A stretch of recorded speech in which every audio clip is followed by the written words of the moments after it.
Hello, everyone. Welcome into Simply Life. I'm Keith Casebolt, and the guy who greets me with a smile every time we do this show, Gary C. Johnson. Wonderful to be here. So wonderful. Isn't it beautiful? Weather's back. Warmer temperatures. A little rain, but so what? You know, anytime you get to March, there's hope, isn't there? Yeah. Well, the March winds start blowing, as they say. You start seeing the little trees start This to bud. is good. This is good, folks. It's going to be a wonderful time. And we're not going to worry about that stuff out there that everybody's talking about that we can't do anything about, right? You know, you did a program last week when you talked about how many deaths from car wrecks and the flu and everything like that. It was so much bigger, but, you know, this has caught a buzz across the media.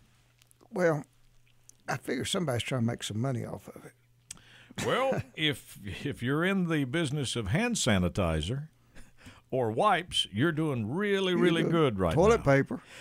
Yeah, all that stuff is going really good. Mm-hmm. Masks, yeah, that's probably going to be a record year in sales. If you're in the business of travel, You're not going to do too well. it's probably not too well on the travel part. Speaking of hand sanitizers and all those things in grocery stores, I was in a grocery store the other day with my buggy, getting a few things. And I was coming down the aisle, and there was this little girl that's probably 3, 4 years old, cute as a button, standing right where my cart would go. And her mother was over getting some stuff. And she looked up at me with the cutest smile you've ever seen. So I just smiled back at her, and I was going to just watch her for a minute. And because, you know, when you see a little kid like that, that's actually smiling and happy and whatever, then it's just a joy to watch. All of the innocence, Yeah. all of the things that's right with the world. And her mother saw her standing there then, and she grabbed her arm in a very hateful way and said, very harshly, "Get out of the way," to the little girl, and pulled her over to the side, and the smile left the little girl's face. And I said to myself, what a shame. That little girl was just as innocent as the day is long. Sure. A babe. She wouldn't have ever deliberately been in somebody's way. She didn't know she was in your didn't know way. she said. Yeah. You know what I'm saying? But yet she was treated rather harshly. And it's untelling what was on her mother's mind and what her day had been like or whatever, that she acted that way toward this little girl. And I said to myself, when we do our next radio show, we're going to read Livingston Harn's Father Forgets to the people and our friends, because some of you may be forgetting that children are just children. And our mother had definitely forgot that this was just a little innocent little girl that was, we were smiling at each other. I mean, Yeah. It was just. So the mother basically judged the little girl by her life and her experiences? I don't know. I just know that it was the little girl that didn't deserve to have her day ruined that way for no reason, I guess is what I'm saying. Because she was having a good time. You know what I'm saying? Yeah. It was, and I hated to see it. And so my friends that are listening to this program, they're not going to do that. And they're not going to do it because of what you're going to read to them.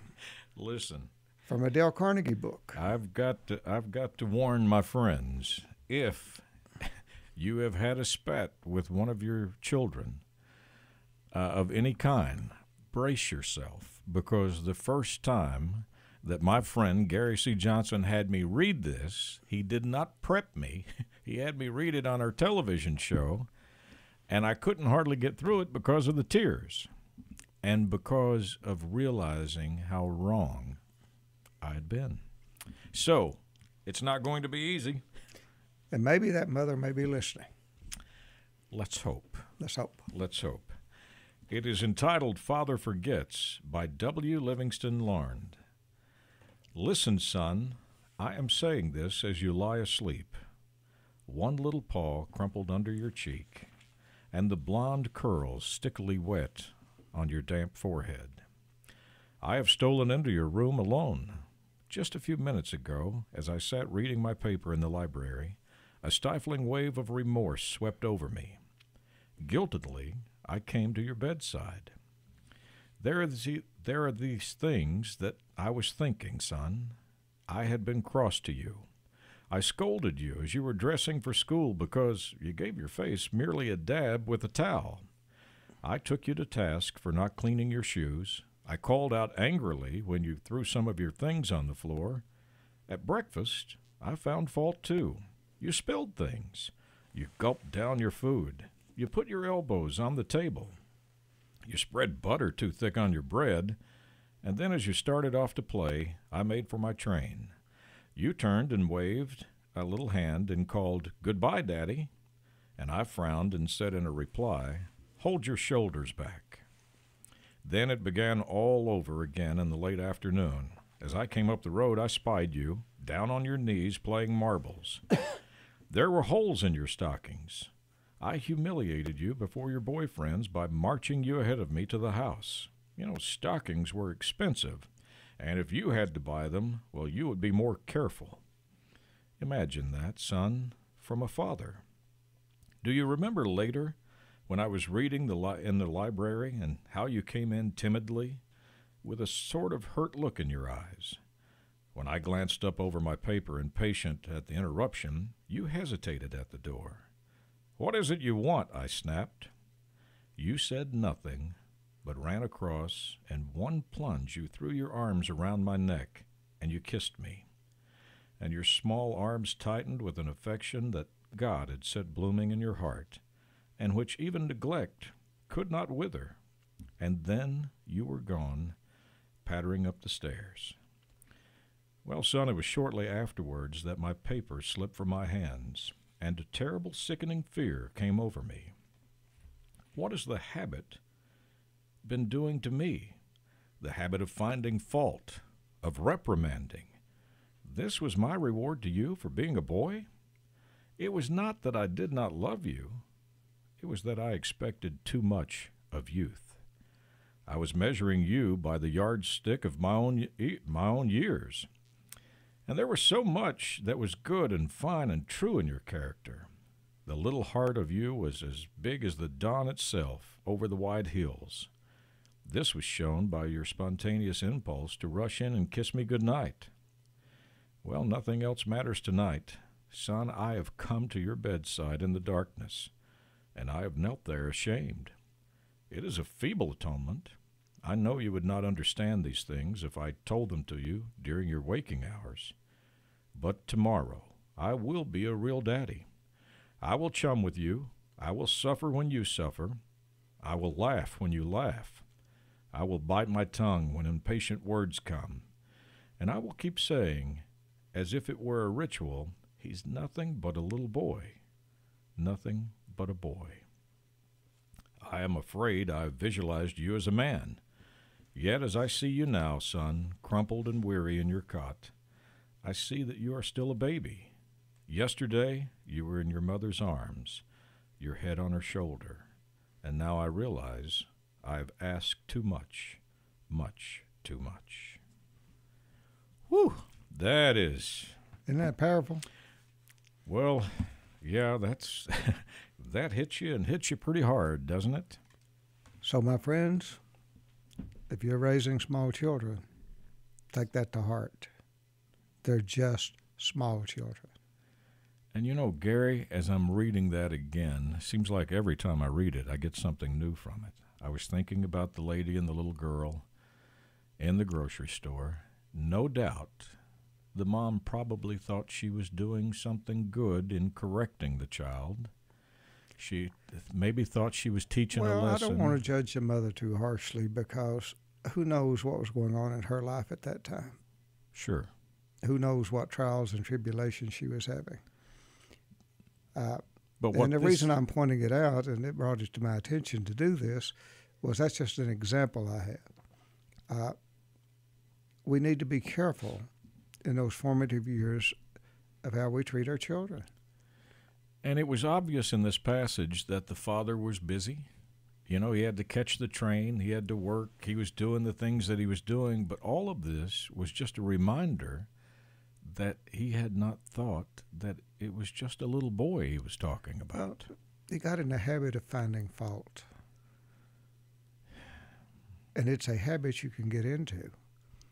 You can find it with your spouse. Yeah. You can find it with your coworker. You can find, if you look, you can find fault anywhere. The objective is to not look for fault, but to look for the good if you want to be happy. Understanding nobody's perfect, especially a child. Oh, and I'm glad you mentioned that phrase because... But they're as close to perfect as you can get when you think about it because of their innocence. I've met some people that when they criticized and did the things that was in this book, they used the excuse, well, I'm a perfectionist. I want things to be perfect. And that's a little bit of a bailout. I mean, because this was clearly criticism.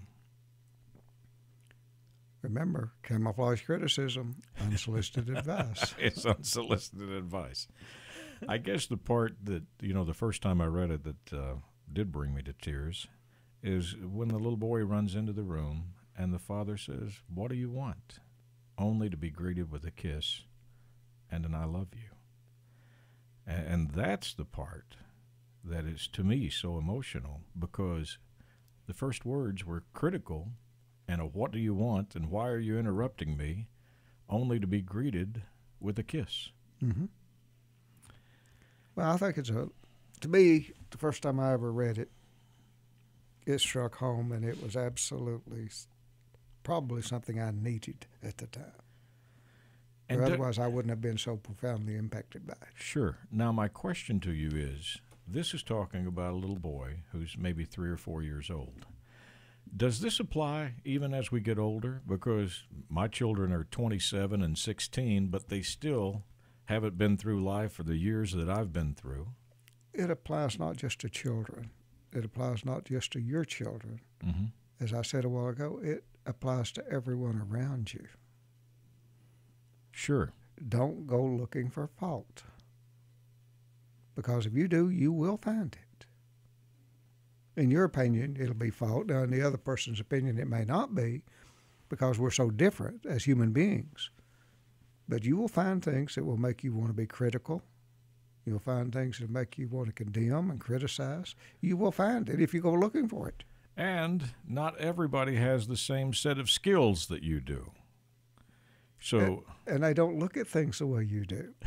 So if you're going to judge by yourself other people, then you're making a big mistake because everyone's an individual and everyone is different, just like you are. I had an individual come in to help me with one of the computers one time, and he said, "Man, don't you know anything about this computer?" I said, "Very little."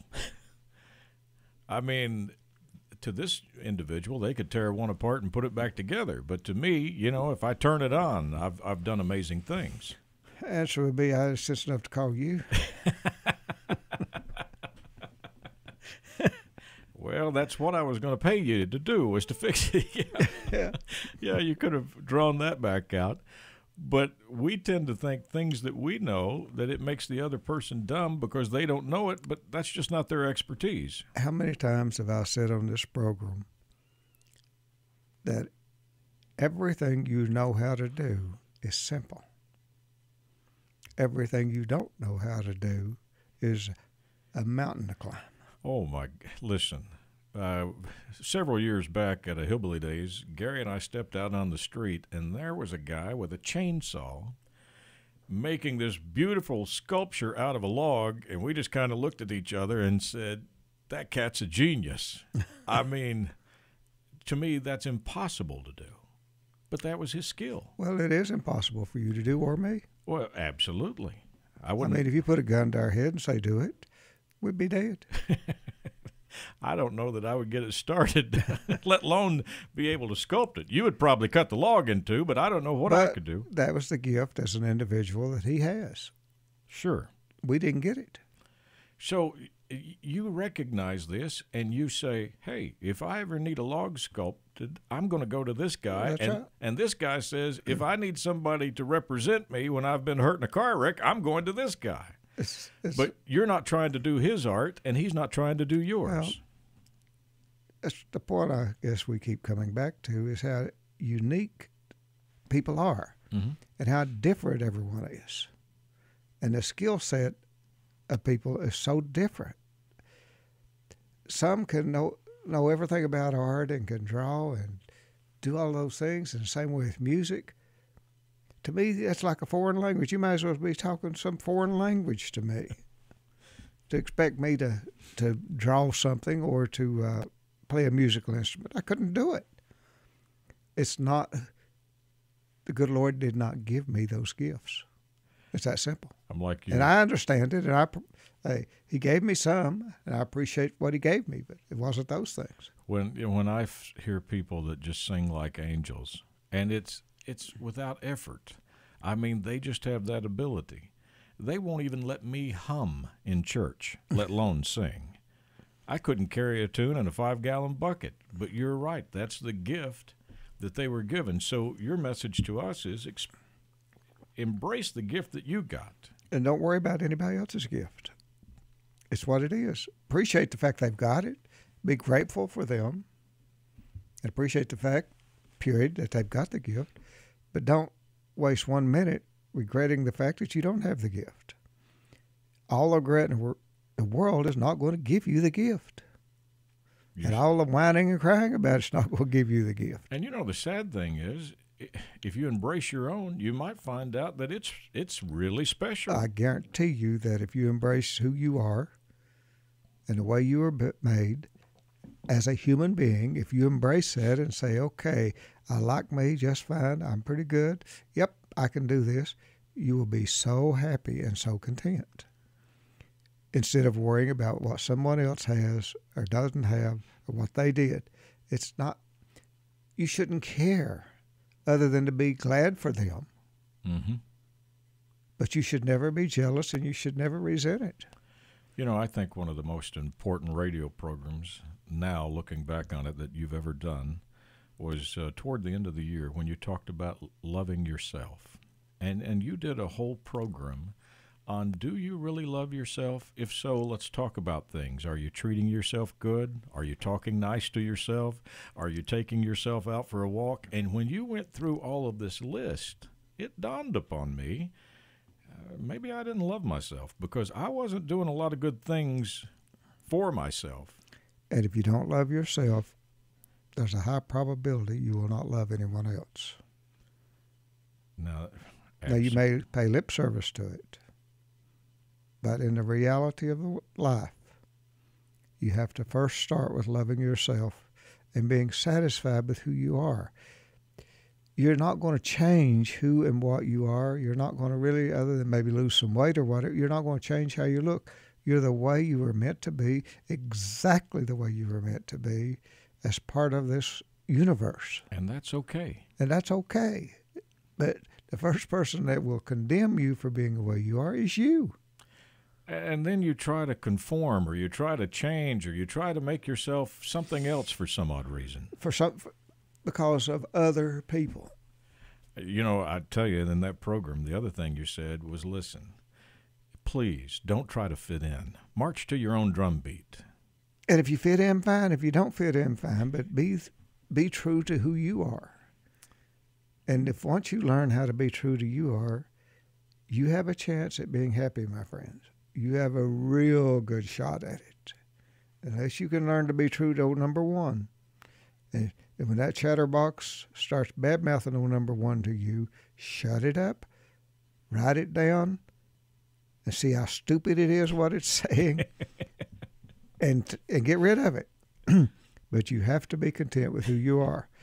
And the other thing, the lesson from today is, don't go around trying to find fault. Because you can be eat up with it. There's so much of it out there if you choose to find it. Oh, my goodness. Since you've pointed that out, that wonderful phrase that we use, you know what you should have done? Mm-hmm. You know what I would have done if it were me? Do you know how much better you could have? Those statements are not helpful statements. They are the mass criticism that you talk about. Well, I did it just before we started the radio show today.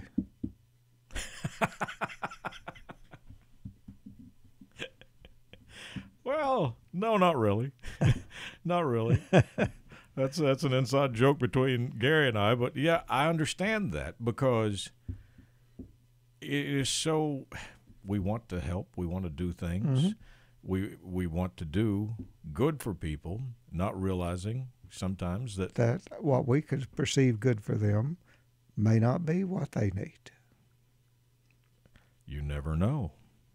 So therefore, one should not do and give unsolicited advice. So, Keith, I take it all back.